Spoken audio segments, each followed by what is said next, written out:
그리스도께서 세 직분을 가지고 계십니다. 세 가지 직분을 가지고 계시다. 그 첫째 하나는 대언자, 둘째는 제사장, 그리고 셋째로는 왕. 이것은 과거에 예수님이 이 땅에서 어떤 분으로서 계셨고 지금 하늘나라에서 어떤 일을 하고 계시고 그리고 장차 이 땅에 오셔서 어떤 일을 하실 것인지를 보여주는 그런 직분입니다. 먼저 우리 사도행전 3장 22절을 보겠습니다. 사도행전 3장 22절입니다.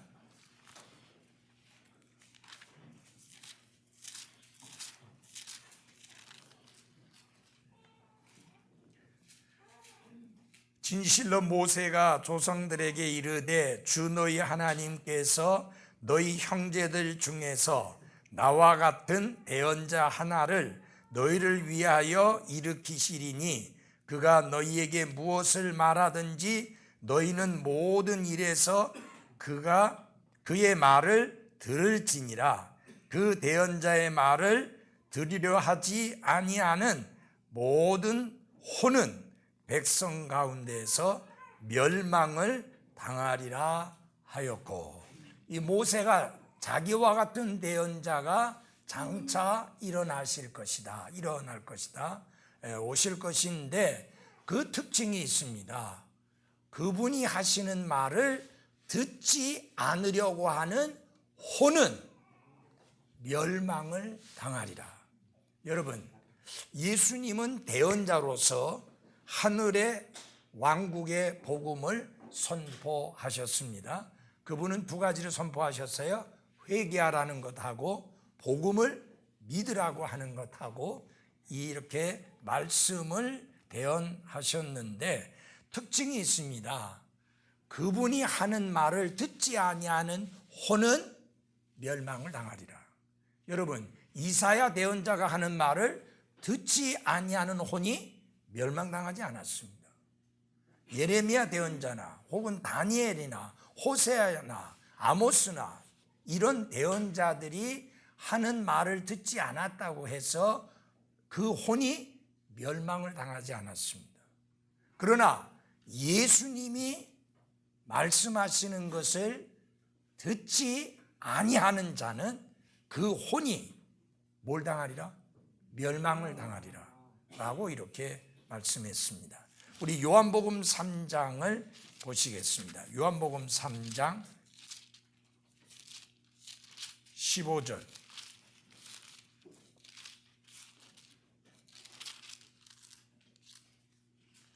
거기 보면 이것은 누구든지 그를 믿는 자는 뭐하지 아니하고 멸망하지 아니하고 영원한 생명을 얻게 하려 함이니라. 그렇죠? 그 다음에 하나님께서 세상을 이처럼 사랑하사 자신의 독생자를 주셨으니 이것은 누구든지 그를 믿는 자는 또 뭐가 나와요?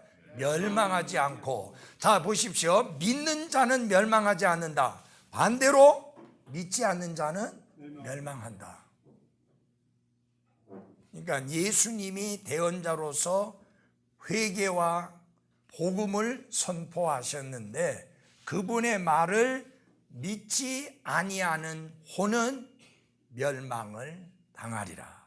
그렇게 분명히 말씀을 하고 있습니다. 그래서 예수님은 이 땅에 계시는 동안 대언자로서 하늘나라의 하늘 왕국의 복음을 선포하셨습니다.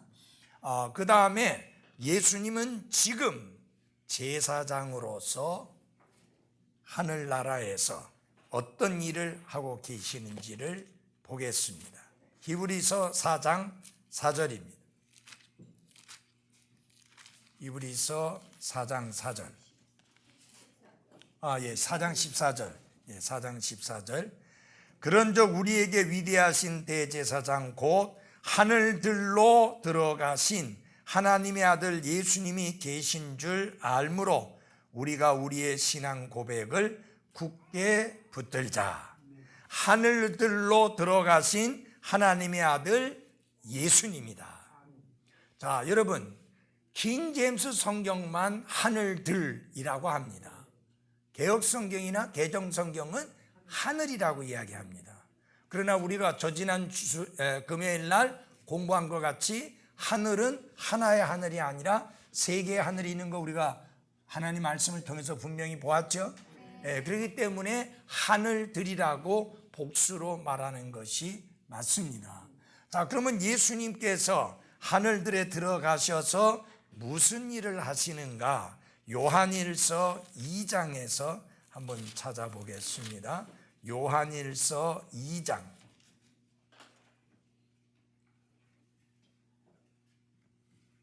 1절입니다. 나의 어린 자녀들아, 내가 이것들을 너희에게 쓰는 것은 너희가 죄를 짓지 아니하게 하려 함이라. 만일 누가 죄를 지어도 우리에게 아버지와 함께 계신 변호자가 계시니 곧 의로우신 분 예수 그리스도시라. 여러분, 사탄은 공격을 할 겁니다. 우리가 구원받은 그리스도인으로서 범죄하게 되면은 하나님 보십시오, 저가 구원받은 사람이라고 하는데 저렇게 죄를 짓는데 하나님은 저 사람을 하늘나라로 받아들여 주실 겁니까? 라고 공격을 하는데 예수님이 우리를 위하여 뭐를 하는가? 변호를 해 주신다. 예, 맞습니다. 그가 구원받은 자 맞습니다. 그렇지만 그는 완전하게 완벽하게 된 자가 아니고 지금 완전을 향하여, 성숙을 향하여 나아가고 있는 아직 미완성 작품입니다. 그것을 예수님이 변호해 주시는 것이죠. 그래서 예수님은 하늘에서 여러분과 저의 변호자가 되어 주십니다. 요한계시록 14장에 보면 사탄이 하는 일이 뭐예요? 거짓 고소하는 것. 개역성경에는 참소라고 하는 무지무지하게 어려운 한자를 써서 했는데 거짓 고소하는 것을 참소한다라고 이야기를 합니다. 자, 그러니까 우리를 변호해 주실 분이 필요하잖아요.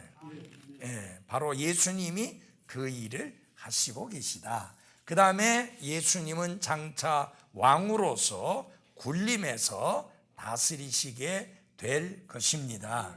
19장, 요한계시록 19장 16절을 보겠습니다. 요한계시록 19장 16절입니다.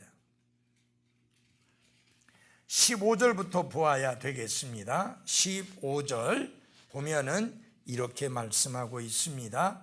그분의 입에서 예리한 검이 나오는데 그분께서 그 검으로 민족들을 치시고 또 철장으로 그들을 어떻게 다스리시리라. 또 그분께서는 전능자 하나님의 맹렬한 진노의 포도즙 틀을 밟으시며 그분께는 그분의 옷과 넓적다리에 왕들의 왕 주들의 주라고 기록된 한 이름이 있느니라.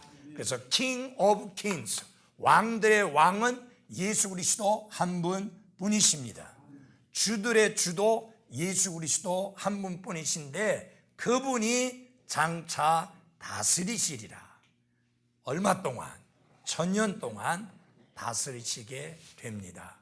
지금은 세계 평화를 도모하기 위해서 별의별 일들을 많이 벌립니다.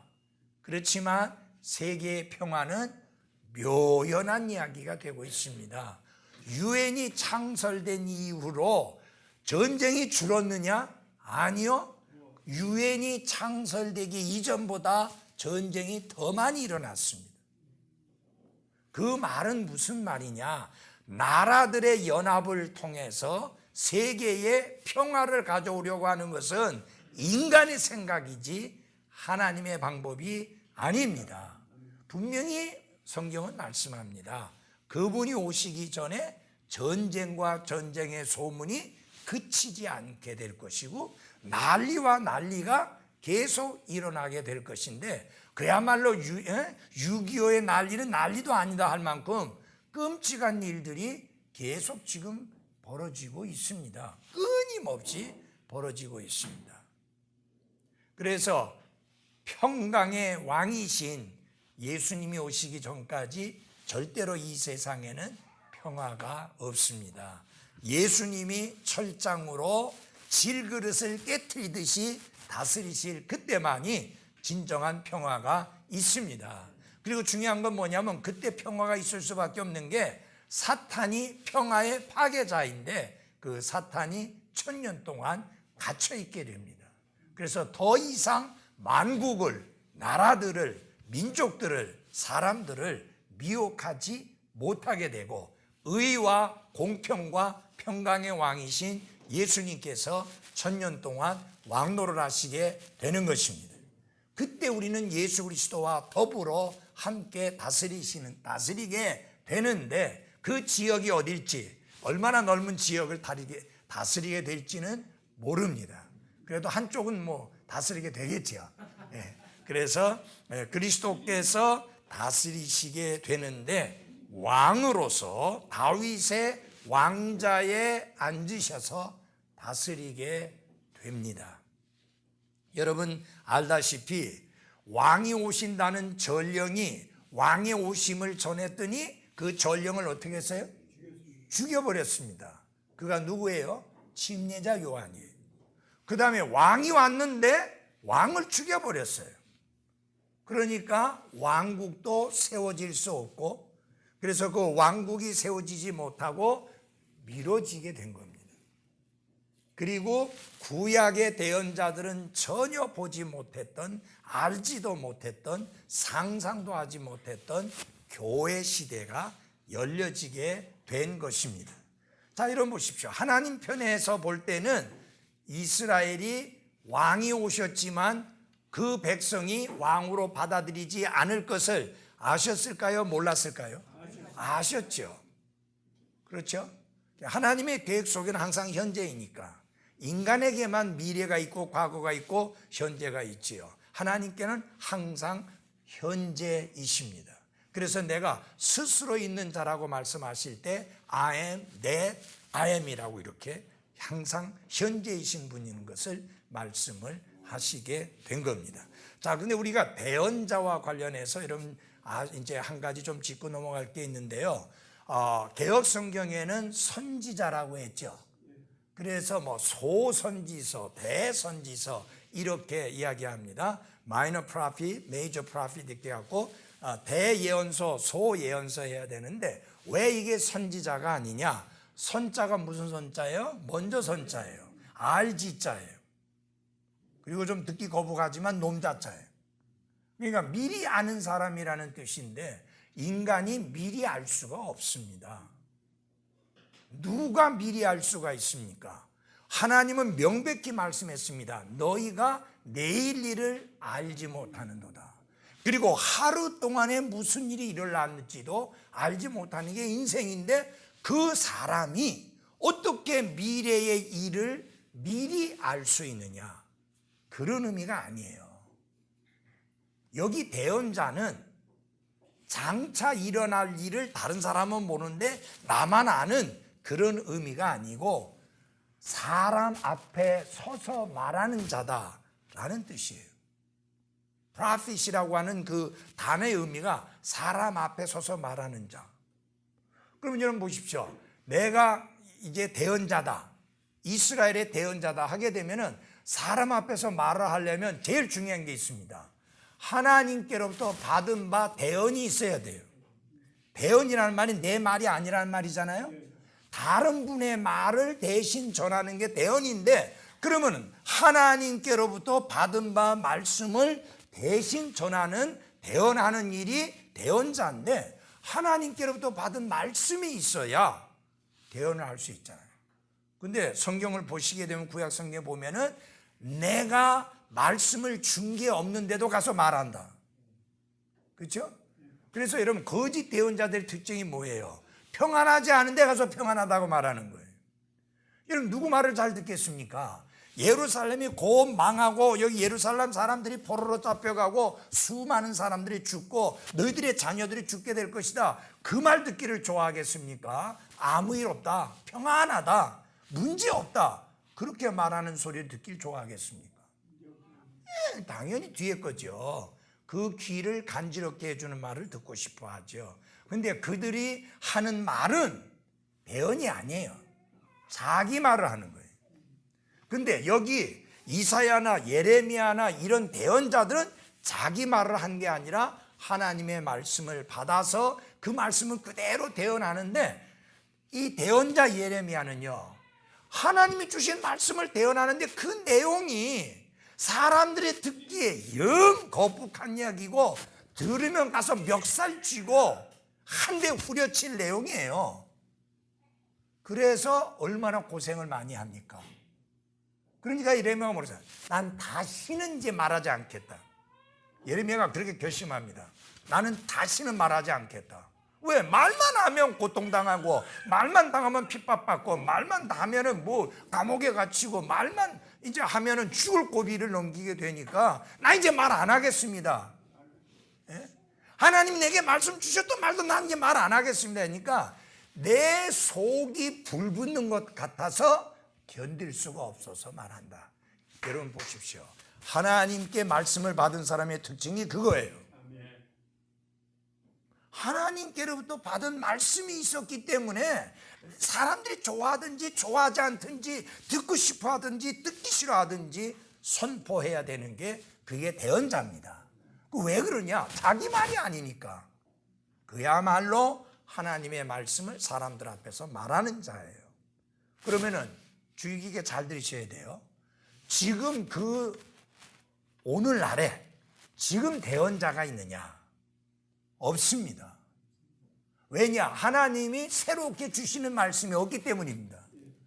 예. 하나님이 새롭게 말씀을 주신다면 내가 여러분에게 전하는 것은 대언이에요. 하나님을 대신해서 여러분에게 말하는 거예요. 하나님 이렇게 말씀을 내게 주셨다고, 이게 하나님이 내게 주신 말씀이라고 그렇게 하게 되면 그건 대언이에요. 근데 더 이상 하나님이 그런 대언을 주셔야 안 주셔요? 안 주신다는 이야기예요. 요한계시록 22장을 마지막으로 해서 끝내서 하나님 더 이상 안 주십니다. 그러니까 대언한다고 떠들어대는 자는 하나에서 10가지 전부 다 새빨간 거짓말장이요 속이는 자요 사탄의 일꾼들이지 하나님의 일꾼이 아닙니다. 그러면 지금 목사가 하는 일은 뭐냐? 대언하는 게 아니라 선포하는 일입니다.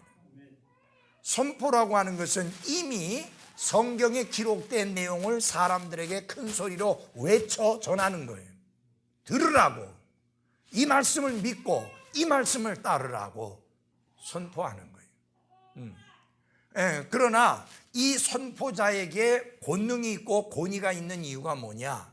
자기 말을 선포하는 게 아니라 하나님의 말씀을 선포하는 거니까 권위가 있는 것이에요. 그 다음에 선포자가 이렇게 선포할 때 사람의 말로 듣지 말고 하나님의 말씀으로 들어야 하는데, 그러려면 여러분 분별력을 가지고 있어야 합니다. 목사가 다니면서 말하면 전부 다 아멘 할렐루야 할 수 있는 내용이 아니에요. 하나님의 말씀을 정확하게 풀어 전할 때만 아멘이고 할렐루야예요. 그거 아니면 아니에요. 전에 어떤 목사가 그 소리를 했어요. 나는 하나님께 기름 부음 받은, 특별하게 기름 부음 받은 종이니까 욕을 해도 복이 된다. 그래갖고 막 더러운 욕을 쏟아붓는 거예요. 완전 사기꾼이에요. 완전 거짓말쟁이. 여러분 그런 거 없습니다. 성경은 더러운 말은 입 밖에도 내지 말라고 그랬습니다. 거룩하신 하나님이 더러운 욕을 하는데 그 욕을 사용하셔서 복이 되게 해주신다고요? 내 하나님은 그런 하나님 아니에요. 그러니까 전혀 그런 것이 아닙니다. 그래서 하나님의 말씀에, 그 다음에 또 중요한 것이 뭐냐면 대언자들이 대언을 하는데 그들이 예언자냐? 예언자가 아니에요. 그렇지만 그 대언의 내용 속에, 하나님이 대언하도록 주신 내용 속에 예언적인 내용이 들어있는 경우가 있어요.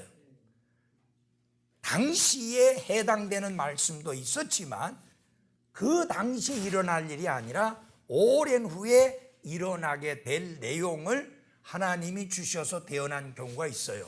그 내용은 예언이에요. 장차 있을 일을 미리 말하는 거니까. 맞아요? 예를 들어서 이사야 대언자가 보라 처녀가 잉태하여 아들을 낳으리니 그 이름을 임마누엘이라 하리라.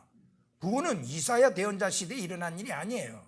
그 후 700년 후에 일어난 일이에요. 그러니까 그 내용이 뭐예요?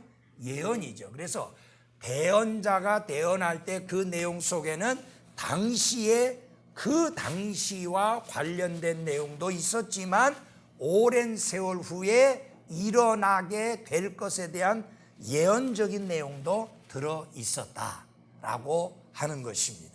그래서 그렇게 알고 계시면 됩니다. 아시겠죠? 절대 선지자가 뭐예요? 아닙니다. 선지자는 없습니다. 예. 자, 그 다음에 보겠습니다. 예수 그리스도께서 세 종류의 목자로 불리셨는데요. 먼저 요한복음 10장 14절을 보겠습니다. 요한복음 10장 14절. 그게 14절이 아니고 11절이 맞아요. 요한복음 14장 11절 먼저 보겠습니다. 요한복음 10장 11절. 한번 같이 읽어보겠습니다. 10장 11절 시작. 나는 선한 목자라. 선한 목자는 양들을 위해 자기 생명을 주거니와. 여기 14절에 보면 이렇게 있어요. 나는 선한 목자라 내 양들을 알고 내 양들도 나를 아노라. 거기에는 죽음에 관한 내용이 없잖아요. 11절이 맞습니다. 거기에. 그래서 14절 말고 11절을 적고 14절 거기 놔두면 돼요. 여기 보면은 예수님은 선한 목자로서 무엇을 내어주셨어요? 생명을 내어주셨습니다. 자, 여러분, 구약 시대에는 누가 누구를 위해서 죽었어요? 양들이 목자를 위하여 죽었습니다. 맞아요? 그런데 신약 시대에 와서 바뀌어졌어요. 목자가 양을 위해서 죽습니다. 선한 목자로서 예수님은 양들을 위하여 생명을 내어 주셨습니다. 그래서 Good Shepherd, 선한 목자라고 하는 말씀이 나옵니다. 두 번째, 거기에서 선한 목자의 핵심은 뭐예요? 예수 그리스도의 무엇을 강조하는 거예요? 죽음을 강조하는 것입니다. 예수님은 선한 목자로서 자신의 생명을 내어주셨다고 하는 말은 곧 그것은 예수님께서 여러분과 저의 죄들을 대신해서 죽으신 것을 의미하고 강조하는 것입니다. 그래서 여러분, 선한 목자 하면 무슨 생각하셔야 돼요? 나의 죄들을 대신해서 생명을 내어주신 주님, 이렇게 생각하시면 됩니다. 그 다음에 히브리서 13장 20절에서는 이렇게 말씀합니다. 히브리서 13장 20절. 자, 13장 20절에 이제 양들의 무슨 목자? 큰 목자이신 우리 주 예수님을 영존하는 언약의 피를 통해 같이 읽겠습니다. 그 다음 시작. 죽은 자들로부터 다시 이끌어내신 평강의 하나님. 거기에 큰 목자라고 말씀하고 있는데 큰 목자를 통해서 강조하는 내용은 무엇이냐? 여러분과 저를 대신해서 다시 살아나신 부활하신 주님을 강조하는 내용입니다. 그래서 그분은 큰 목자이십니다. Great Shepherd, 큰 목자이십니다. 그 다음에 세 번째로는 베드로전서 5장 4절에 나옵니다. 베드로전서 5장 4절에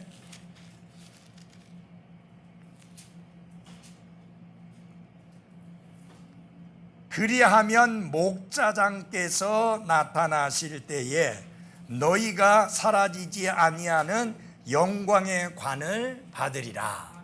이게 영어로는 chief shepherd예요. 그러니까 계속 셰퍼드 목자가 뒤로 쭉쭉 나오는 거예요. 선한 뭐예요? 목자. 그 다음에 큰 목자. 잘 보세요. Good shepherd, great shepherd. 그 다음에 chief shepherd. 우두머리 목자다 그 말이에요. 내가 볼 때는 좀 그런 식으로 했으면은 이게 좀 우리말에도 그렇고 이렇게 좀 전달을 이게 좀 하기가 쉽다네. 갑자기 목자 장 하니까 무슨 목자 무슨 목자 무슨 목자 이렇게 되면 좋은데 목자 하다가 장 하니까 여기 장이라는 말이 우두머리라는 말이에요. 예수님은 대리 목자들의 우두머리이신 목자이십니다. 여러분과 아니 미안합니다. 목사들은 대리 목자예요. 왜 대리 목자냐? 내 양이 아니니까. 참 목자이신 예수님이 피로 값주고 사주신 양들을 대신 돌보는 목자이니까 대리 목자예요. 근데 이 목자들의 우두머리가 누구냐? 교황이 아니고 성도들이 아니고 예수님이다. 그분이 우두머리 목자다.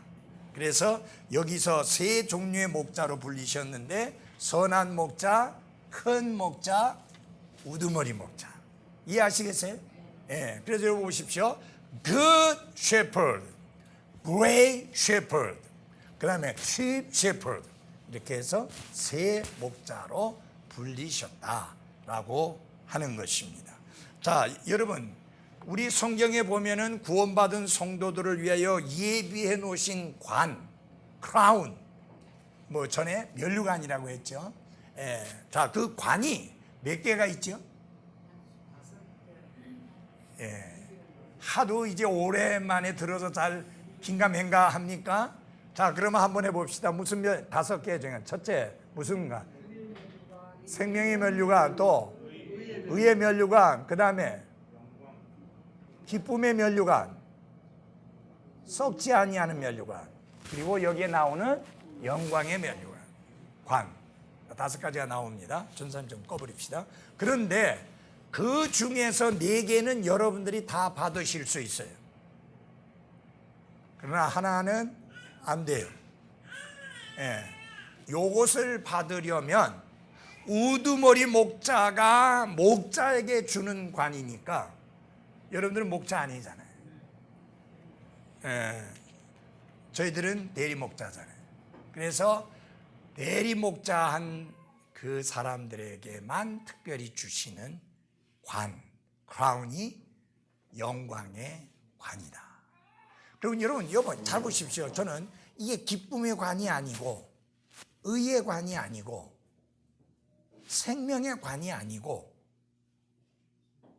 썩지 않는 관이 아니고 영광의 관이라고 하는 이유가 있어요. 그게 뭐냐?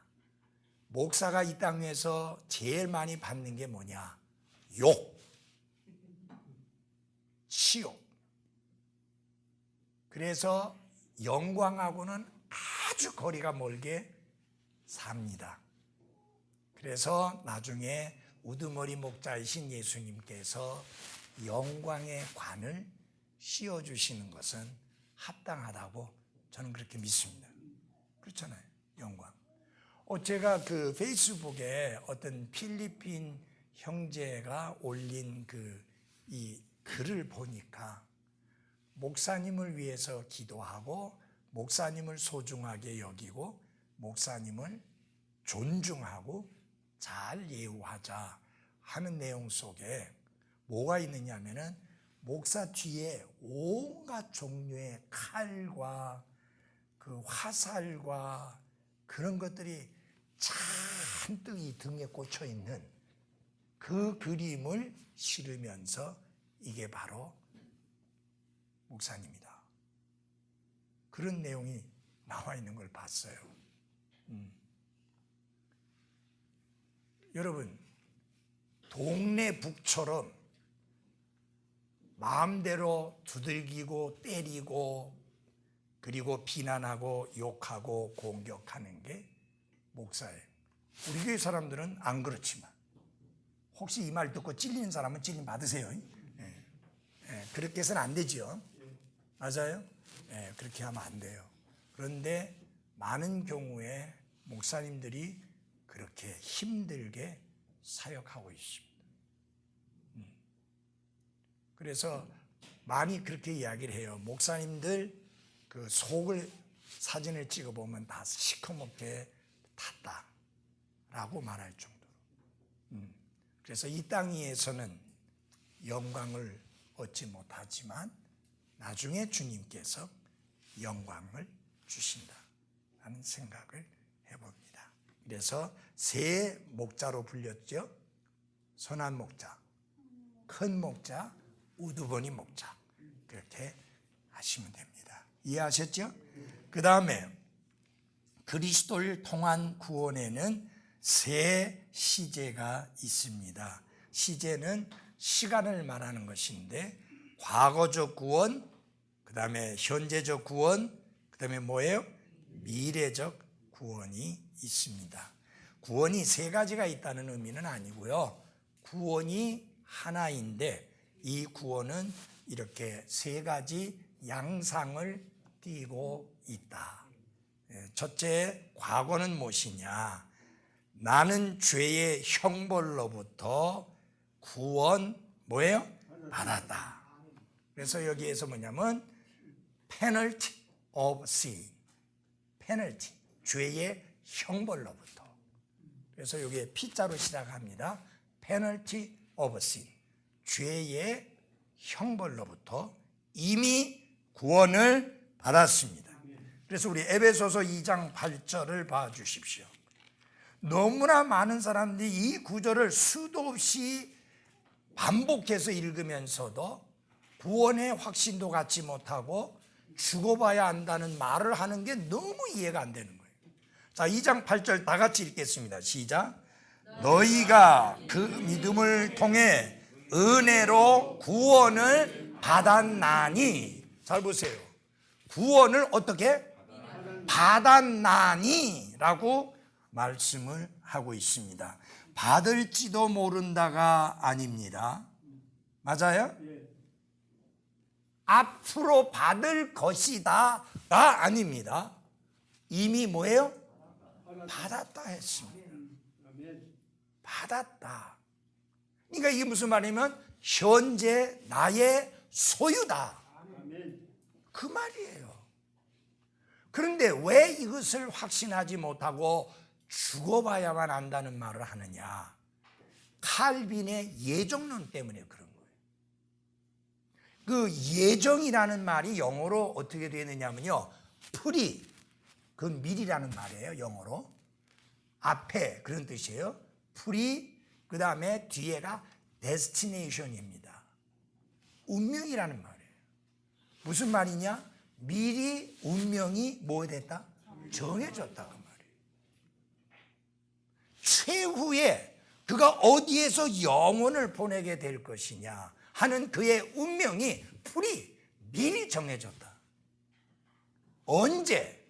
이 세상을 창건하기 그 이전에, 뭐 우리가 태어나기 이전 정도도 아니고 세상을 창건하기 그 이전에 그 운명이 정해졌다. 어떨 자? 구원할 자와 유기할 자. 유기라는 말 아세요? 한자죠. 굉장히 어려운 말. 버릴 자. 유기, 우리 유기견 하잖아요. 버려진 개라 그 말이잖아요. 버릴 자. 어디다 버려요? 지옥에다 버릴 자, 천국에 모셔둘 자. 이게 미리 정해졌다 그 말이에요. 태어나기도 전에. 그런데 문제는 하나님이 그것을 정하셨는데, 그러니까 하나님만 아시는 거잖아요. 하나님 정하셨으니까 아무도 알 수 없고 하나님만 아신다. 하나님만 아시니까 죽을 때까지 확신을 가질 수 없어요. 하나님이 나를 천국에 들여보낼 자로 그렇게 갈라서 내 운명을 미리 정해놨는지, 아니면 지옥에 유기시킬 자로 정해놨는지 알 수가 없으니까 구원 문제에 관해서 확신 있게 말하지 못하고 뭐라고 말을 해야 돼요? 죽어봐야 한다라고 할 수밖에 없는 거예요. 근데 죽어봐야 한다, 그 말이 얼마나 무서우냐면 죽고 나면 끝이에요. 바꿀 수가 없어요. 그땐 끝이에요. 그 다음에 왜 구원을 확신할 수 없는가? 행위 때문에 그래요. 행위로 구원받는다고 생각하니까 어느 누가 당당하게 자신 있게 내 행위가 대단해서 하나님이 나를 구원하시지 않을 수 없는 그런 훌륭한 행위를 가지고 있는 사람이 어디 있습니까? 거기다가 성경은 뭐라고 그랬어요? 너희가 믿음을 통해 은혜로 구원을 받았나니 그것은 너희 자신에게서 난 것이 뭐예요? 아니요, 하나님의 선물이라. 행위가 아니에요. 그럼에도 불구하고 너무나 많은 사람들이 행위를 붙들고 있습니다. 목사님, 네. 그러면 그걸 주장하신 그분은 성경의 어떤 구절로 인해서 죽어봐야 한다는 그런 예정론을 말씀하신 거예요? 그 내용은 아닌데도 에베소서 1장에 예정했다는 단어가 나와요. 근데 그 내용은 천국에 보낼 자하고 지옥에 보낼 자로 그렇게 예정했다는 의미가 아닌데 그거를 그렇게 해석을 하고 거기다가 적용하다 보니까 그렇게 되는 거예요. 근데 여러분 이걸 아셔야 돼요. 뭐냐면은 칼빈이라는 사람은 이미 자기가 신학적으로 정립을 했는데 하나님은 미리 인간의 운명을 정해 놓았다. 그래서 그 사람이 안 믿는 게 뭐냐면 인간의 자유의지예요. 그러니까 하나님이 믿게 하셔야 믿을 수 있다. 그러면 누구에게 하나님이 믿게 하시는가? 구원하기로 작정한 사람들에게 믿음을 주셔서 믿게 한다. 그래서 여러분 조금 전에 읽은 그 말씀이 있죠. 잘 보세요. 너희가 믿음을 통해 은혜로 구원을 받았나니 그것은 너희 자신에서 난 것이 아니요. 여기에 그것이 뭡니까? 대답해 보세요. 믿음이에요? 구원이에요? 장로견을 물으면은 믿음이라고 말해요. 그러니까 믿음도 선물이다. 하나님이 믿음이라는 선물을 주셔야만 내가 믿을 수 있다. 그러면 또 연결이 되죠. 누구에게 하나님이 믿음이라는 선물을 주시겠어요? 구원하시기로 작정해 놓은 사람에게 그 선물을 당연히 주시죠. 이렇게 연결이 되는 거예요. 그래서 여러분 그분들 기도할 때 보면 간증할 때 보면 이야기할 때 보면 무슨 말을 하냐? 하나님께서 나를 믿게 하셔서, 내가 믿은 게 아니고 하나님께서 믿게 하셔서 믿음의 은혜를 주셔서. 아니에요. 믿음은 여러분과 저의 선택입니다. 예수님께서 뭐라고 했어요? 회개하고 복음을 뭐하라? 믿으라 그랬어요. 하나님이 주시는 거라면 믿으라고 할 필요 없어요. 그리고 여러분 잘 보십시오. 믿는 자는 영원한 생명을, 믿지 않는 자는 영원한 생명을 보지 못하고 하나님의 진노가 그 머리 위에 머물러 있다. 이게 개역성경에는 요한복음 3장 36절이 처음에는 믿음이라고 있고 뒤에는 순종치 않는 자에게는 했어요. 그래서 믿음의 반대가 순종치 않는 걸로, 여러분 순종치 않는 건 행위예요. 믿음은 행위가 아니에요. 이게 아주 그 위험한. 그래서 여러분 잘 보십시오. 우리가 성경대로 믿는 사람들이 확고하게 믿고 있는 것 중에 하나가 뭐냐면 인간의 자유의지입니다. 우리 각 사람은 양심에 따라 자기가 누구를 믿고 누구를 받아들일 것인가를 결정할 수 있는 결정권을 가지고 있습니다. 그래서 우리가 믿는 게 뭐냐? 우리가 성경대로 주장하는 게 뭐냐? 결코 기독교가 국교가 돼서는 안 되고 될 수도 없다는 거예요. 국교는 뭐예요? 자신의 의지와 상관없이 따라야 되는 거예요. 믿어야 되고 받아들여야 되는 거예요. 그게 아니에요. 우리는 각 사람이 양심의 자유에 따라 예수 그리스도를 구원자로 받아들이는 것과 거절하는 것을 선택할 수 있는 자유가, 의지가 있다고 하는 것을 우리는 성경대로 믿습니다. 여러분 요한복음에서 제일 많이 나오는 말씀이 뭐예요? 믿는다는 말하고 안 믿는다는, 믿지 않는다는, 제일 많이 나옵니다. 근데 여러분 요한복음은 유대인들에게 주신 복음이 아니고 그리스인들에게 주신 복음이 아니고 로마 사람들에게 주신 복음이 아니고 전 세계의 인류를 향하여 던져준 복음이 요한복음이에요. 그 요한복음에서 제일 강조하는 게 뭐냐? 믿음이에요. 그리고 믿음의 결과, 불신, 그리고 불신의 결과. 1장부터 나오잖아요.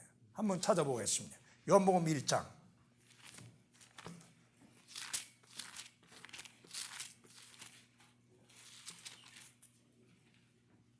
1장 11절입니다. 그분께서 자기 백성에게 오심에 그분의 백성이 그분을 어떻게 받아들이지 아니했다.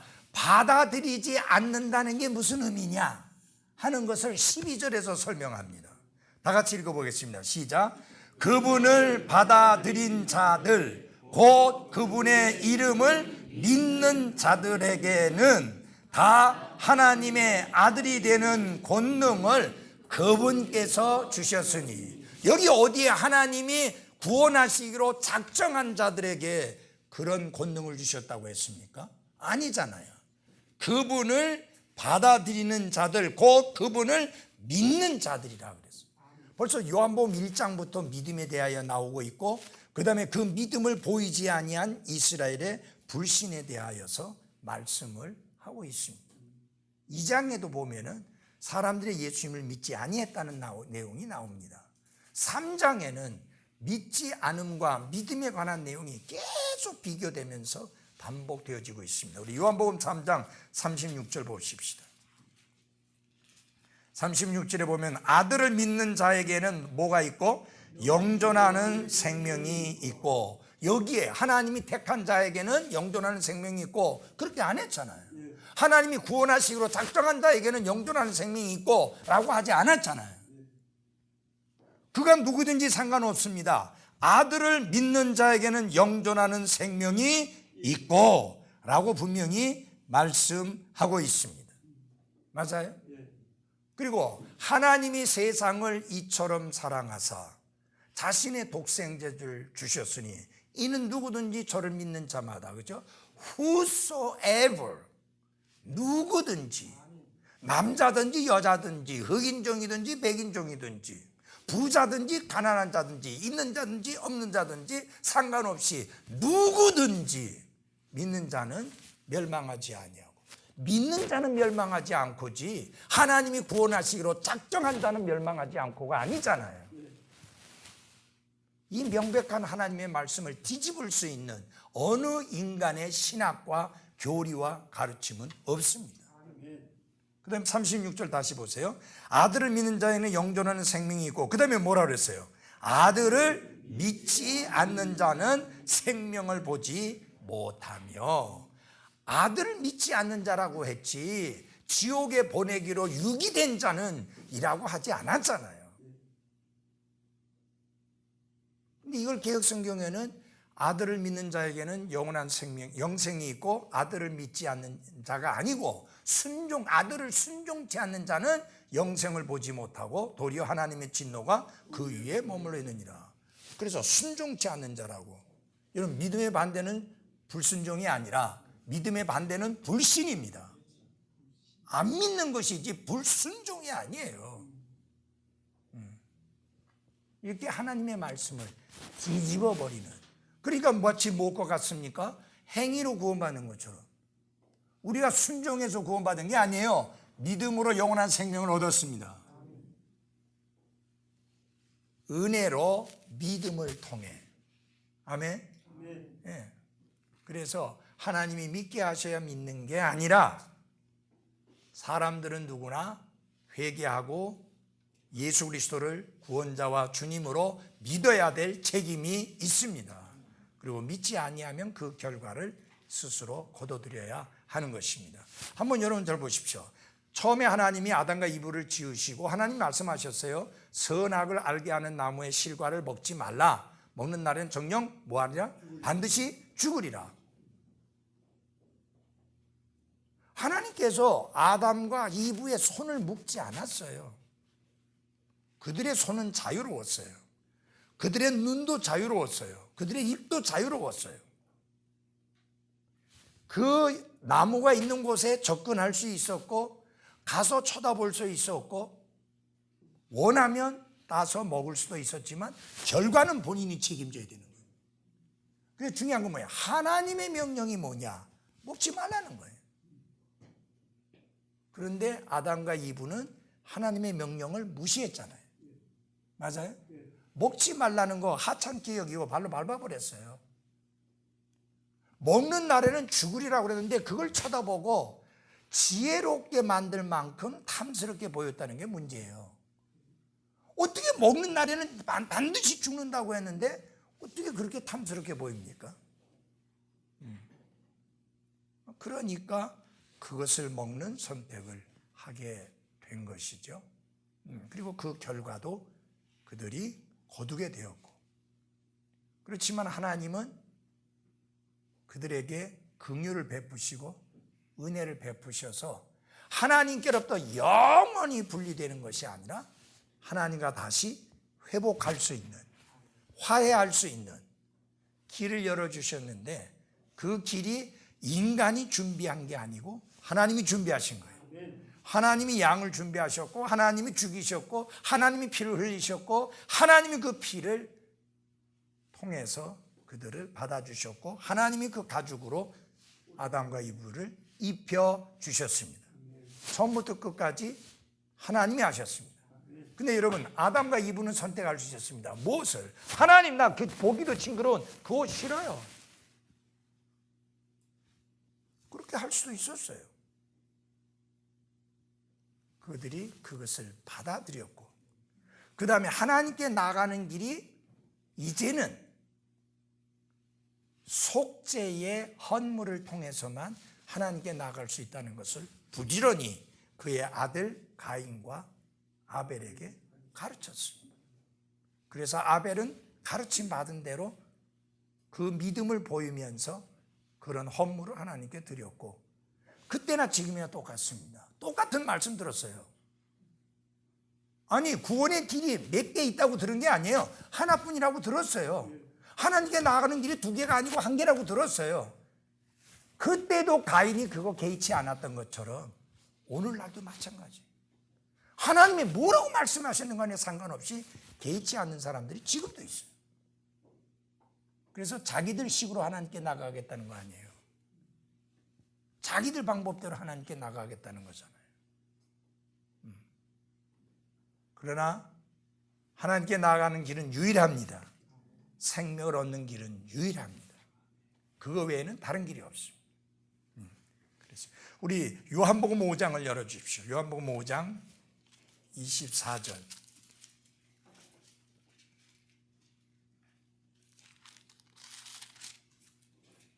진실로 진실로 내가 너희에게 이르노니 내 말을 듣고 또 나를 보내신 분을 믿는 자는, 여러분이 믿는 자 맞습니까?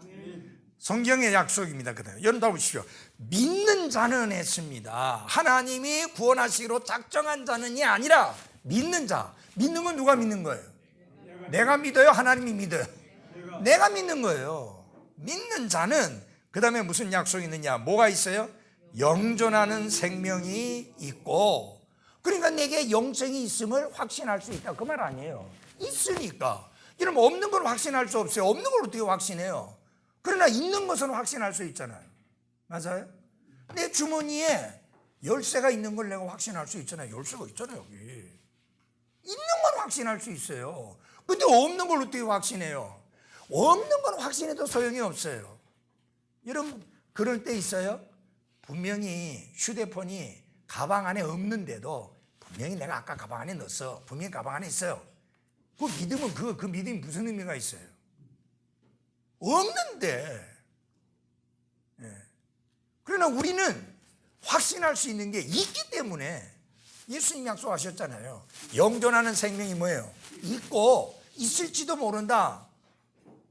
그게 아니잖아요. 있고, 그 다음에 무슨 아주 중요한 말이 나옵니다. 뭐라고 그랬어요?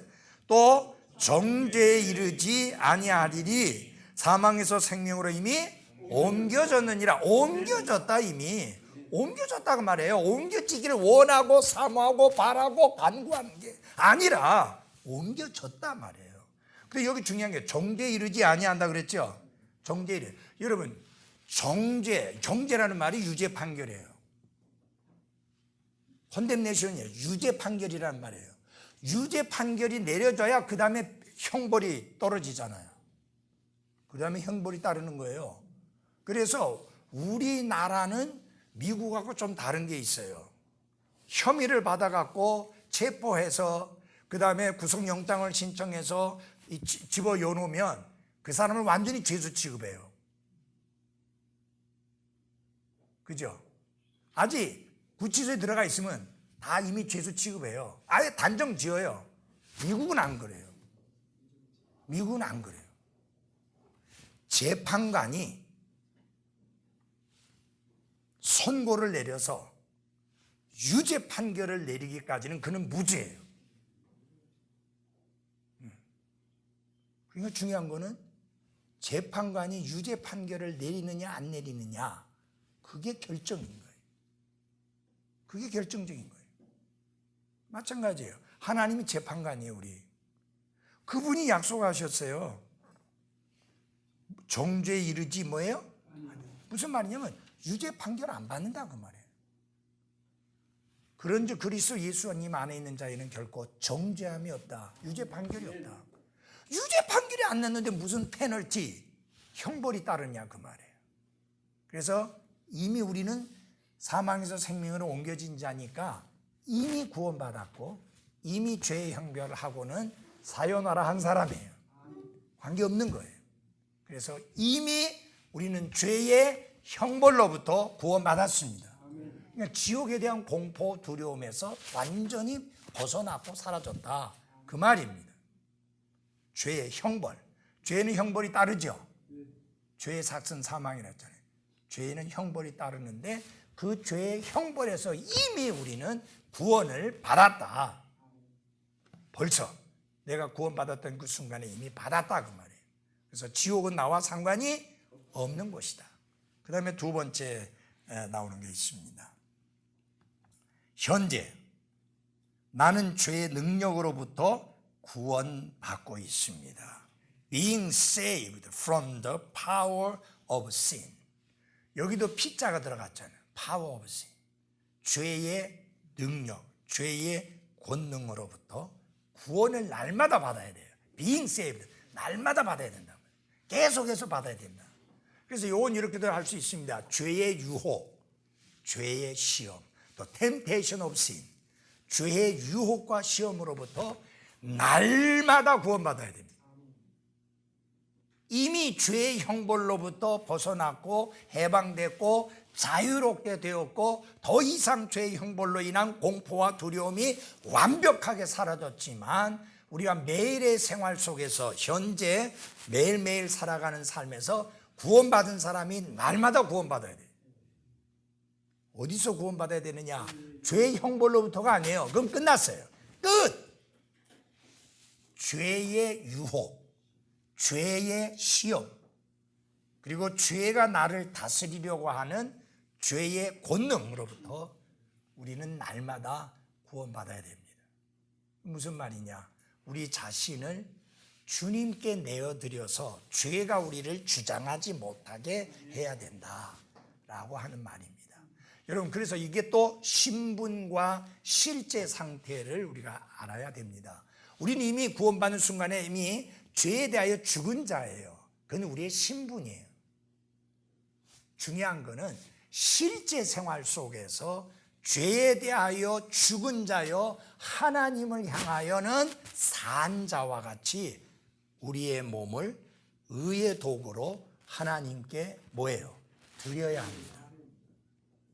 근데 다시 마치 아직까지 우리가 죄의 종인 것처럼 죄가 우리를 속인단 말이에요.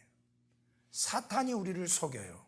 그리고 손질해갖고 야 이리 와 내 말 들어. 나 이제 더 이상 그 죄의 종이 아닌데, 사탄의 종이 아닌데 사탄이 자꾸 손짓하면서 자꾸 우리를 꼬이는 거예요. 근데 워낙 우리가 죄와 가까이 오래오래 살아왔잖아요. 익숙하잖아요. 이건 죄가 손짓하면 워낙 친해가지고 오랫동안 친하게 지냈기 때문에 너무 잘 넘어가는 거예요. 근데 신분상으로는 이미 우리의 신분이 바뀌어가지고 더 이상 죄의 종이 아니에요. 사탄의 종이 아니에요. 들어야 될 이유 하나도 없어요. 그래서 사탄이나 죄의 유혹에 손짓에 안 넘어가면 목사가 설교하기가 엄청 쉬워요. 그렇잖아요. 뭐 너무너무 승리 생활을 다 살고 있으니까. 그럼 무엇에 대해서만 설교해야 되느냐? 우리가 장차 누리게 될 영광, 우리가 가지고 있는 놀라운 소망, 그것만 설교하면 되는 거예요. 그런데 여러분, 제가 설교할 때 많은 경우에 왕왕 죄를 버리고 구별된 생활을 살라고, 거룩하게 구별되게 살라고 강하게 설교하잖아요. 맞아요? 더러운 말 입 밖에 내지 말라고, 분노를 폭발시키지 말라고, 다투고 싸우지 말라고. 왜? 현실 속에서 그런 부분에서 모든 그리스도인이 승리하는 생활을 사는 게 아니라 그 죄의 권능에, 죄의 손짓에, 유혹에 넘어가서 패배하는 그리스도인들이 있기 때문에 그렇게 살지 말라고 강력하게 도전하는 것입니다. 근데 지금은 설교가 어느 쪽으로 흘러가고 있느냐? 이걸 심리학적으로 해결하도록, 정신분석학적으로 해결하도록. 여러분, 하나님의 말씀이 정신분석학이나 심리학보다 능력이 없습니까? 아니잖아요. 하나님의 말씀은 살았습니다. 하나님의 말씀은 권능이 있습니다. 어떤 햄모보다 더 강한 힘을 가지고 있는 게 하나님의 말씀입니다. 우리 망치라고 했는데, 여러분, 망치도요, 내가 볼 땐 그건 망치라는 말 말고 다른 말로 해야 되는데, 저희 부목사님, 망치라는 영어 단어가 뭐 있어요? 네. 그건 작은 거나 가리킬 때 쓰는 거잖아. 예. 아니, 해모는 큰 거잖아. 덩치 큰 거. 그것도 해모라고 그래요? 우리나라에서는 여러분 한마라고 그러죠. 일본 말로 해갖고. 한마는 우리가 소위 말하는 망치하고는 전혀 다른 거예요. 이따만하게 커가지고 이렇게 해갖고 두들겨가지고 박살내는 거. 예? 예, 오한마라고 하죠. 이 엄청나게 큰 거. 예, 망치는 작은 거. 예? 예, 우리가 그 무슨 망치라고 하는지 내가 허집사님 이거 뭐라고 하죠? 작은 망치는 뭐라고? 장돌이? 예, 이건 작은 거라고. 이거 뭐 큰 돌 못 깬다고. 근데 영어에는 해머라고 했거든. 예, 예, 그러니까 큰 두들기는, 후려치는 해머. 하나님 말씀이 그것과 같다고 그랬어요. 모든 걸 박살내고 마는 게 하나님 말씀의 권능이에요. 이 말씀이 선포되어져야 되죠. 그래서 승리할 수 있도록. 그래서 여러분, 성숙하다고 하는 것은 우리가 성숙해져 간다는 게 무슨 뜻이냐면 우리의 신분과 우리의 상태를 가까이 일치시켜 가는 것을 성숙해진다고 그래요. 요 간격이 멀면 멀수록 미성숙한 그리스도인, 요 간격이 가까울수록 성숙한 그리스도인입니다. 그러니까 사도 바울이 내가 이미 다 이루었다 함도 아니라고 고백한 게, 신분은 완벽한데 내 실제 삶의 모습이 신분만큼 100% 완벽하지 못하다. 사도 바울이 그런 고백을 했다면 우리야 얼마나 참 부족하겠습니까? 그런데 내가 다 됐다고 큰 소리 치는 사람들은 뭐 하는 사람들이에요 도대체? 사도 바울도 그 소리를 못했는데. 늘 우리가 침례자 요한이 말한 대로 늘 그 자세해야 돼요. 그분은 절대적으로 흥해야 되고 우리는 절대적으로 쇠해야 합니다. 침례자 요한이 must라고 하는 영어 단어를 썼어요. 그분은 절대로 흥해야 되고 자기 자신에 대해서도 나는 절대로 쇠하여야 한다. 그 침례자 요한의 자세, 나는 예수님의 신발끈을 묶고 푸는 일조차도 감당할 수 없을 만큼 아무것도 아니다. 내가 I am nothing, 내가 아무것도 아니어야 예수님이 something, 귀한 분, 어떤 분이 되는 거예요. 여러분, 모세가 나는 대단한 사람이라고 그렇게 생각했을 때 하나님 안 쓰셨어요. 그렇죠? 근데 나는 아무것도 아닙니다 라고 했을 때 하나님은 오히려 모세를 격려해서 하나님의 사역을 위하여 쓰임받게 했습니다. 이런 모세는 40년 동안 주워 담았어요. 근데 그 주워 담은 게 하나도 쓸모짝이 없는 거예요. 이집트의 것을 주워 담았잖아요. 이집트의 학문과 이집트의 그 모든 것을 담았잖아요. 하나님이 그를 저 미디안 광야로 보내가지고 40년 동안 다 쏟아붓게 했습니다. 왜냐하면 그걸 가지고는 하나님 못 쓰거든요. 그건 하나님이 사용하실 수 있는 게 아니에요. 그래서 다 쏟아붓고 나니까 이 모세가 텅텅 비어진 거예요. 아무것도 없는 거예요, 자기는. 그러니까 하나님 쓸만한 사람 쓰십시오. 남 입도 뻣뻣하고 뭐 제대로 할 수 있는 게 없습니다. 다 쏟아붓고 나니까 아무것도 없잖아요. 그런데 하나님은 오히려 그를 자꾸 불러서 쓰셔서 남은 40년을 또 쓰임받습니다. 40년 동안 헛된 거 채웠다가 40년 동안 다 쏟아붓고 그 다음에 하나님의 것으로 그가 40년 동안 쓰임받습니다. 그의 손에 항상 있었던 게 뭐예요? 지팡이, 막대기잖아요. 어딜 가든지. 제가 그 터키에 갔더니 모세의 그 지팡이라고 막대기라고 하는 게 그 이렇게 박물관에 보존되어 있어요. 제가 쳐다보니까 에이 저건 아니다 싶어요. 왜냐하면 하도 가늘고 약해서 조개 맹수들이 왔을 때 그걸 두드려 패서 잡으려면은 그래 가느다란 막다리가 요렇게 가느다란데 뭐 그게 뭐 힘을 쓰겠어요. 예, 그런 거 아니죠. 그래서 모세는 어디를 가든지 그 막대기를 들고 있었잖아요. 하나님이 나와 함께 하심의 상징이에요. 하나님 그러죠. 네 손에 들고 있는 게 뭐냐? 막대기입니다. 그걸 들고 바다를 쳐라. 그걸로 들고 바위를 쳐라. 항상 하나님이 그렇게 말씀하시잖아요. 예. 결국은 하나님이 함께 하신다는 상징이요 의미가 그 막대기였습니다. 언제나 24시간 365일 그는 막대기와 함께 있었거든요. 우리 마찬가지입니다. 하나님이 아니면 우리 아무것도 할 수 없습니다. 그래서 날마다 우리는 죄의 권능으로부터 파워 없이 죄의 권능으로부터 날마다 구원을 받아야만 합니다. 마지막으로 우리는 죄의 존재로부터 뭐 할 거다? 구원을 받을 것입니다. 그래서 이게 이제 영어로는 이렇게 돼 있어요. justification, sanctification, glorification. 이렇게 영어로 뒤에 보면 fication 돼 있어서 이게 딱딱딱딱 설명하기가 좋아요. 그러니까 우리는 성화, 영화롭게 되는 거, 거룩하게 되는 거, 이게 한자로 두 개는 다 맞는데 앞에가 뚱딴지 같이 칭의예요. 그래서 이거는 의화라고 하는 게 오히려 이해를 하는데 더 하나로 통하죠. 그죠? 의화, 성화, 영화.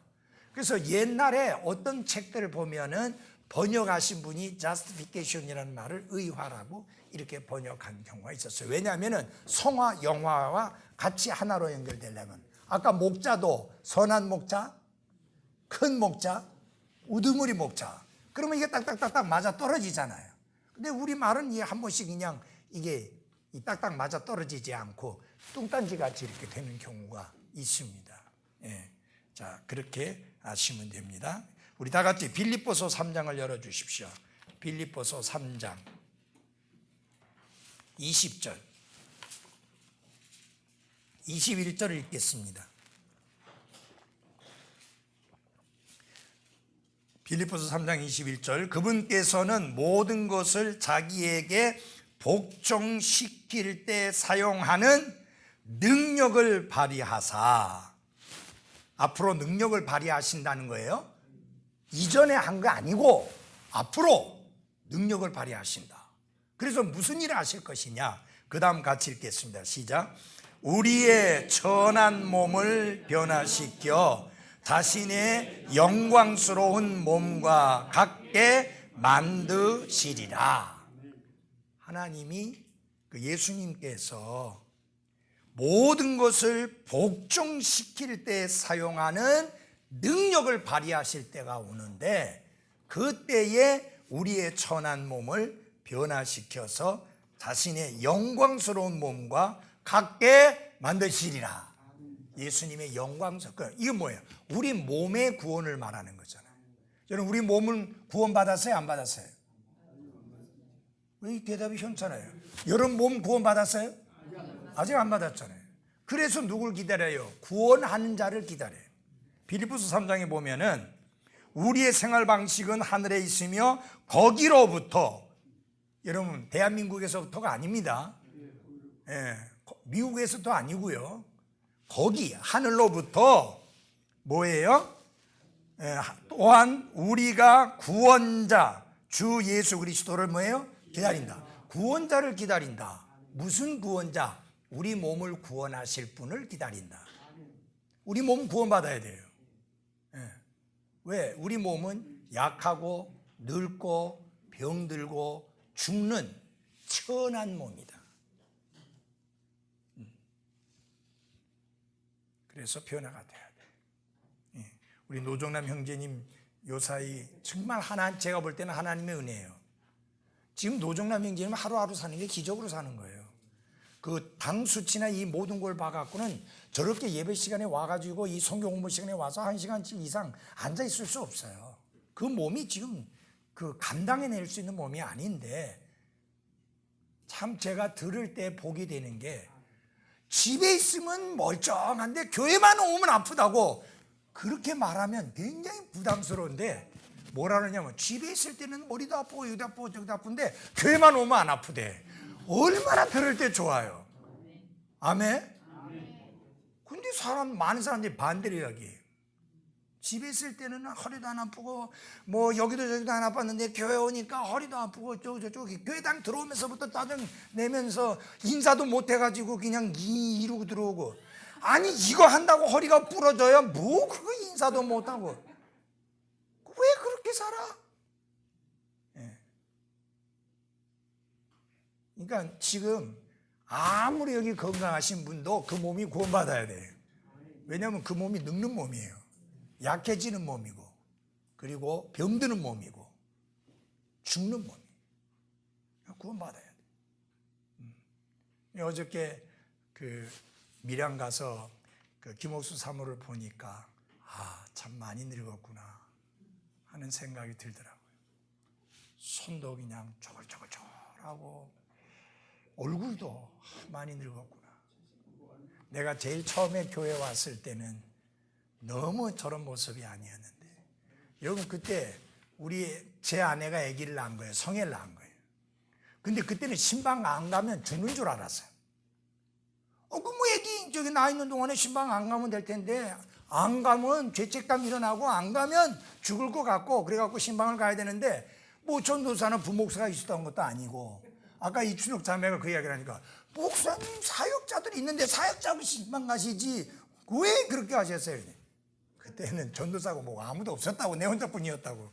그래서 어떻게 하느냐, 그때 김옥수 사모가 이제 야간을 하고 낮에는 이제 점점 잠 좀 자고 그다음에 이제 교회 옵니다. 그럼 신방 가면 어떻게 하느냐, 제가 앞에 갑니다.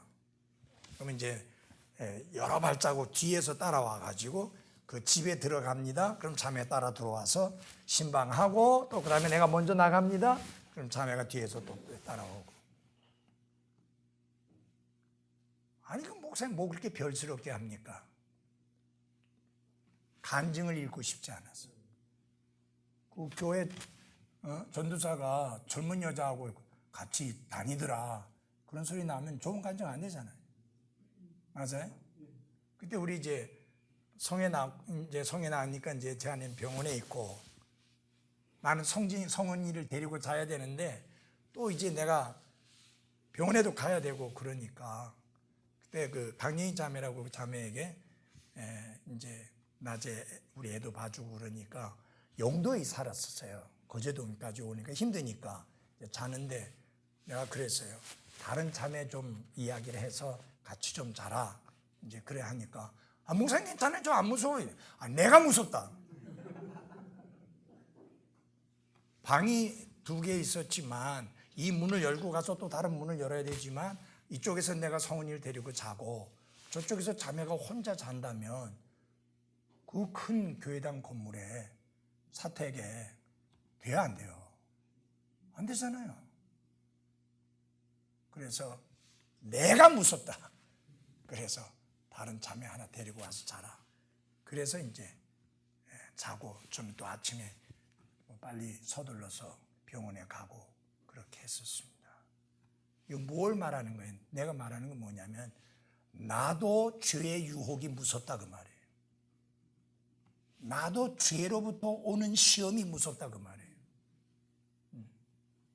우리 오자매는 몇십 년으로 고정돼 가지고 내가 무섭다는 거 외에는 아직도 지금 내가 이렇게 인자고 너그러운데도 아직도 무섭다는 이야기밖에 안 해. 무슨 말을 했다면 무섭다네. 내 아내 보고 심지어 사모님 목사님 무서워서 어떻게 살아요? 그래.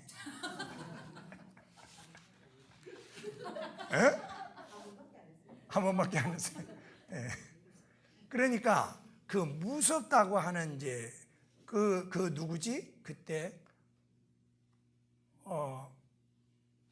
어떤 자매가 이야기를 했는데 김인숙 자매가 이 길순이 자매가 계속 이야기한 게 목사님 무섭다는 이야기만 잔뜩 많이 해준 거예요.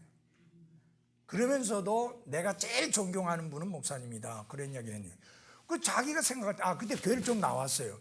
자기가 생각할 때는 목사님은 인자하고 너그럽고 부드럽고 상냥하고 뭐 이런 분이어야 되는데 자기가 그때 왔을 때 보니까 너무 목사님이 막 엄하고 엄격해가지고 무슨 목사님이 저렇게 엄격하고 저래 교회 못 다니겠다 그래갖고 안 나왔대요. 오늘 고백하더라고. 예. 지금은 안 그렇대요. 예? 몇 번 했어요 저한테. 예. 그때 그럴 수밖에 없는 게 맞아요. 예. 근데 이제 여러분들이 이제 지금은 이해를 여러분들이 하시기가 어렵겠지만 그때에 그렇게 많이 모이지도 않는 한 20여 명 모이는 30명 모이는 상황 속에서 거의 젊은 자매들이 대부분이고 결혼한 사람이 2가정인가 있었어요. 예. 예. 이제 그러다 보니까 제가 엄격하게 하지 않으면 엄하게 하지 않으면 시험 들 수 있는 사탄이 역사할 수 있는 그런 것이 많기 때문에 그렇게 조심할 수밖에 없었습니다. 그래서 잡음이 없었죠. 일체 잡음이 없었죠. 제 아내가 마음고생 한 번도 안 했습니다. 여자 문제 때문에. 근데 목사님들이지만 여자 문제 때문에 사모님을 힘들게 하는 사람들이 한두 사람이 아닙니다. 자기 아내하고 신방 가야 되는데 교회 자매하고 같이 신방 다니는 그런 목사들이 여러분 성수 침략의 목사들 중에도 있다니까요. 그건 그래서 될 일이 아니에요. 나는 그 장로교 목사님들이 전도 부인이라 하면서 주로 그 전도 부인들이 과부들입니다. 그러니까 남편도 없고 자식도 컸고 뭐 그러니까 전도나 한다고 하면서 이렇게 하니까 그 여자 데리고 이제 신방 다니는데 하루 종일 다니거든요. 많이 봤어요. 도대체 이해가 안 가요. 자기 아내 놔두고. 그러니까 잡음도 생기고 문제도 생기고. 여러분 이재록이 같은 놈 보세요. 하는 짓거리. 하는 짓거리 보세요. 네. 여러분 그거는 대한민국에만 있는 게 아니라 미국에 많아요. 전날에 어마어마하게 큰 교회에 침례교 중에 제일 큰 교회 목사하던 사람도 여자 문제 때문에 감옥에 가가지고 목회 못하는 그런 경우도 있어요. 한순간에. 여러분 그 제칼슨 목사님을 하도 제가 많이 이야기하니까 여러분 자주 들어서 좀 어느 정도 알죠? 그 아들은 엉망이에요. 여러분 이혼했어요, 그 아들이. 근데 그 며느리가 그 제칼슨 목사님이 목회하는 교회에 나왔어요. 얼마나 힘들겠어요, 그 며느리 보는 시아버지 마음. 여러분 사탄은요, 사역을 망치고 교회를 망칠 수만 있다면 무슨 짓이라도 다 해요. 그렇기 때문에 조심하지 않으면 안 되는 거예요. 제가 왜 자매들 터치를 안 하는데, 터치하면 안 돼요. 터치한다는 말 알죠? 어깨 위에다가 손 올리고. 제가 한 번은 미국에 교회 갔는데 비서가 앉아 있었는데 목사가 뒤에서 이렇게 잡아갖고 이렇게 올리더라고요. 이렇게 세우더라고요. 내가 기겁을 했어요. 손을 이렇게 안으로 여가지고. 제가 미국 처음 갔을 때 78년도에 이놈은 미국이란 나라가 이런 건가? 이거는 저 안 믿는 세상만 그런 게 아니라 교회 안에도 이따오 짓들이 있는가? 너무 놀랐어요. 그런가 하면 철저히 하는 목사님들은 어떻게 하느냐. 잭 트리버 목사님 교회 갔을 때인데 비서가 왔어요. 항상 문을 열어놓습니다. 저는 그 안에 제가 앉아 있었고 잭 트리버 목사가 앉아 있었고 비서가 들어왔는데 비서가 들어오면서 문을 닫으니까 문 열으라고 그래요. 내가 있는데도 문 열으라고 그래요. 그리고 어떤 목사님은 자기 사무실을 전부 사면을 유리로 해놓은 거예요. 언제든지 누구든지 볼 수 있게. 여러분 왜 그렇게 해요? 사탄이 역사하기 때문에. 트루먼 달러라고 놀라운 캔사스시티 베프티스트 처치라고 큰 교회였고 엄청나게 사역을 잘했고 성수 침례교 초기에 엄청나게 귀하게 쓰임받은 사람이었습니다. 알아요? 여자 문제 때문에 비서하고 문제가 생겨서 다른 데 갔는데 또 다른 데 가서도 그렇게 해갖고 설 자리가 없어요. 스스로 목숨 총으로 자기 쏴서 죽었어요.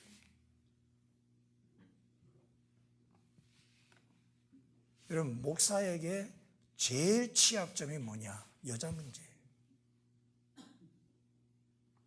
이 자매들은 목사님이니까 마음 턱 놓고 편하게 해요. 그러니까 더욱 조심해야죠. 여러분 제가 왜 자동차에 내 아내 말고 다른 여자를 안 태워서 다닌다고 왜 그렇게 강조하는지 알아요? 내가 내 자신이 무서워서. 그리고 좋지 않은 간증을 보이는 것이 전혀 덕이 되지 않기 때문에. 여러분 목사가 공원에서 목사가 운전석에 타 있고 옆에 부인이 아닌 다른 여자가 앉아서 화장을 고치고 있었다. 내가 그 소리를 듣고는 기겁을 하겠더라고요. 근데 본인은 아무것도 아닌 것처럼 이야기해요.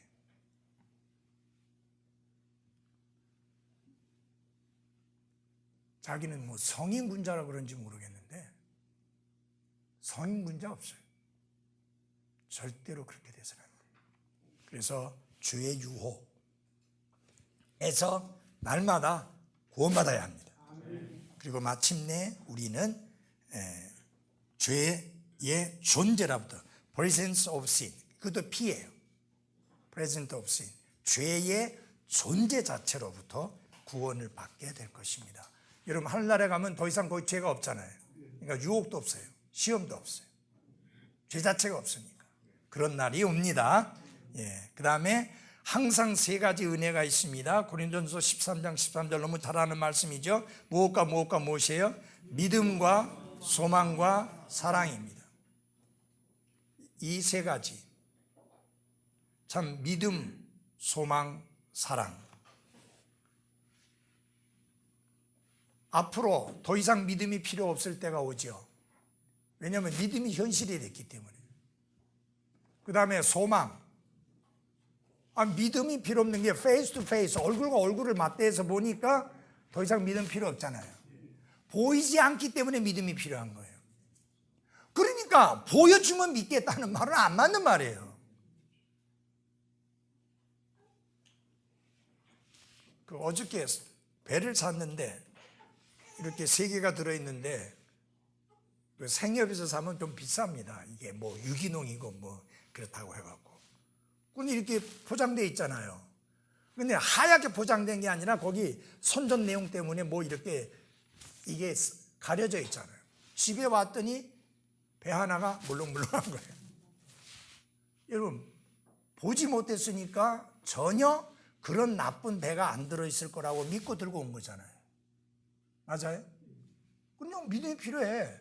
이 사람들 좋은 거 팔았겠지, 좋은 거만 연합겠지. 그건 믿음. 안 보니까. 그러니까 보는 건 믿음이 필요 없어요. 그러니까 어느 순간에 우리는 믿음이 필요 없을 때가 와요. 예수님을 얼굴과 얼굴을 맞대서 보니까 믿음 필요 없어요. 소망도 필요 없어요. 소망이 현실이 되니까.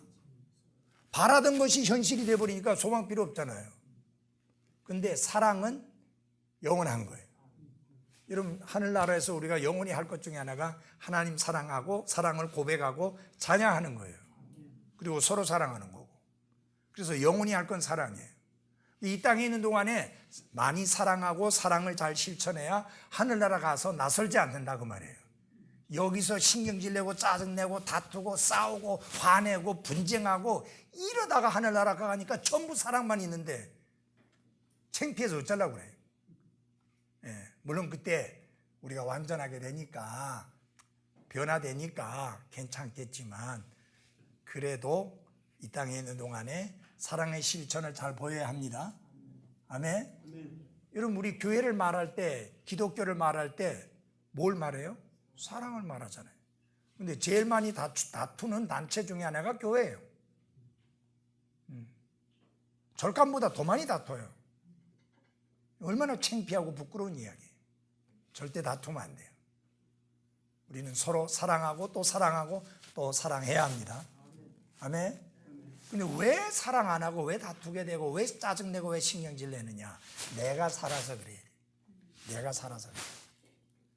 언제나 잊지 말아야 될 것은 나는 그리스도와 함께 이미 죽었다. 예, 십자가에 못 박혀 있는데 행인데요. 거기다 달아 매놔놓고 거기 놔두고 그 끄집어 내리지 마라 그 말이에요. 예, 거기 있게 놔둬요 그냥. 우리가 보면은요, 뭔가 이게 끄집어 내려놓으면 문제되는 게 많아요. 그냥 거기 놔두면 돼. 거기 그냥 놔두라고요. 내려오지 말게 하라고. 그 다음에 보면은 창조의 셋째 날에 물에서 육지가 드러났습니다. 물이 있었는데 물에서 육지가 드러나게 하시고 그리고 육지에 이제 살아있는 생물들이 있게 하셨습니다. 그것은 곧 부활의 그림이요 상징입니다. 여러분, 이게 몇째 날이에요? 셋째 날이에요. 셋째 날에 드디어 생물이 약동하는 이런 창조의 사역을 하나님이 이루셨습니다. 셋째 날 예수님이 부활하심으로 죽음과 사망의 권세를 이기고 승리하셨습니다. 같이 통하는 것이죠. 그 다음에 보면은 사람은 하나님의 형상에 따라 세 부분으로 창조되었습니다. 우리 데살로니가전서 5장 23절을 열어주십시오. 데살로니가전서 5장 23절입니다. 같이 읽어보겠습니다. 5장 23절 시작.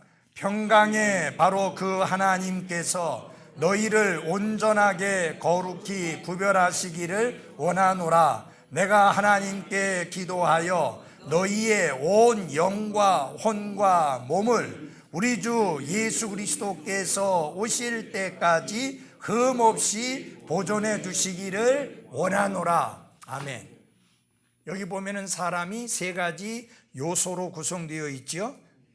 첫째 뭐예요? 영. 이 영을 우리가 뭐라고 말하냐면 God conscious life라고 합니다. 하나님을 의식하는 생명. 그래서 영적으로 죽어 있으면 하나님을 알지도 못하고 하나님께 감사하지도 못하고 하나님과 교통할 수도 없습니다. 이게 영은 하나님을 의식하는 생명입니다. 혼, self-conscious life, 자아를 의식하는 생명입니다. 그래서 여러분, 사람이 엉뚱하게 행동하고 형편없이 행동하면 뭐랬죠? 혼이 나가서 그러잖아요. 자아를 잃어버린 것처럼 한다 그 말이죠. 그래서 이 혼이 자아를 의식하는 생명이고, 그 다음에 뭐가 나와요? 몸이라고 하는 것은 뭐냐? World Conscious Life랍니다. 세계를 의식하는 생명. 그래서 우리는 오관을 통해서 세계를 의식합니다. 사람들이 제일 중요하게 여기는 거.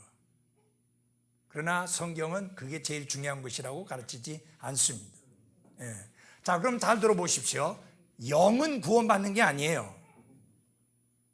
그래서 사실은 구령이라는 말이 안 맞아요. 구혼이에요. 잘 들어주세요. 영은 다시 살리심을 받아야 돼. 그래서 범법과 죄들 가운데 죽었던 너희를 살리셨도다. 그래서 하나님과 교통할 수 있는 관계가 된 거예요. 영적으로 다시 살아난 거죠. 영이 죽은 건 아니에요. 영적으로 살아난 거예요. 영은 죽지 않아요. 영적으로 죽은 자와 같은 삶이었죠. 왜? 하나님과의 교통이 끊어졌고 하나님의 생명에서 끊어져 있었기 때문에. 그래서 영적으로 죽은 자이다, 그렇게 말합니다. 혼이 구원받아야 돼요. 혼은 구원받아야 돼요. 왜 혼이 구원받아야 되느냐? 잃어버려졌으니까. 잃어버려진 상태라는 것은 매우 위험한 상태입니다. 그래서 예수님이 누가복음 15장에서 잃었던 것을 찾는 비유를 3가지를 해주셨잖아요.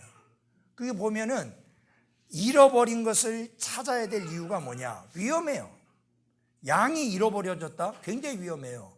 양은 2m 앞 그 이상을 못 봅니다. 그리고 이 양이라는 건 다리가 짧고 위에가 크기 때문에 넘어지면 혼자서 일어나질 못해. 그러면 맹수의 밥이 될 수 있는 거예요. 위험하니까 빨리 찾아야 돼요. 그래서 구원받았다는 말이 찾은 바 되었다는 말도 되는 거예요. 예.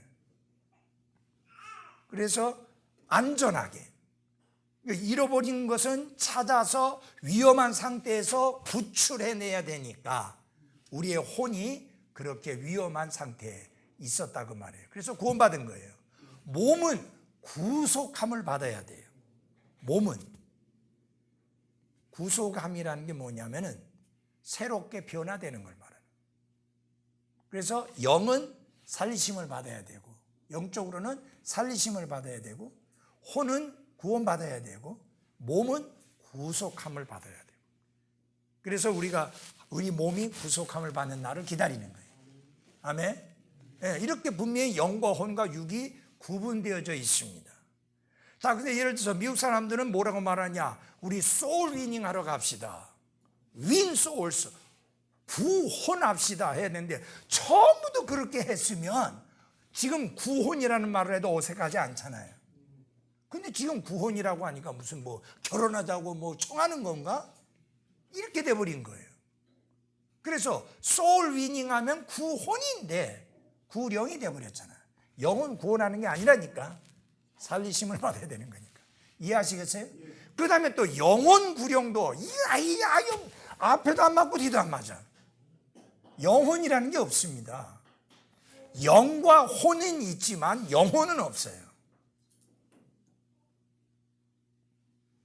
어느 나라 단어에도 영혼이라는 단어는 없습니다. 우리나라만 쓰고 있어.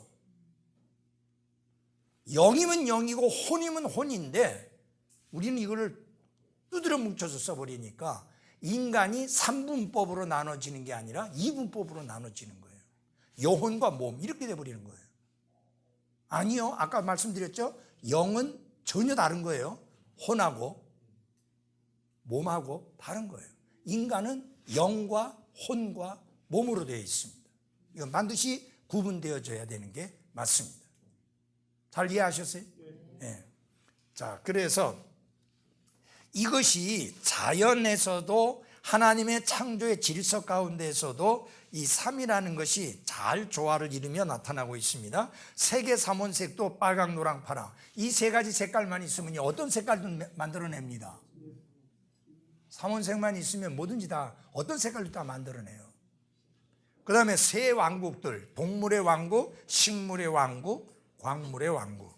그 다음에 물체의 세 가지 상태, 고체, 액체, 뭐예요? 기체. 그렇게 되어 있습니다. 시간의 세 가지 시제, 과거가 있고 현재가 있고 뭐가 있어요?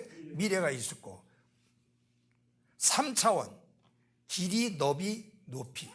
요새 무슨 4차원을 이야기하더라고. 뭐 더 나가고 5차원까지 이야기하는데, 여러분 물체라고 하는 것은 뭐냐?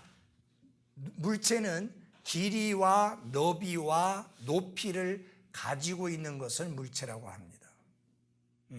그래서 이건 이제 이 물체는 잘 보십시오. 너비와 길이와 요 높이를 가지고 있잖아요.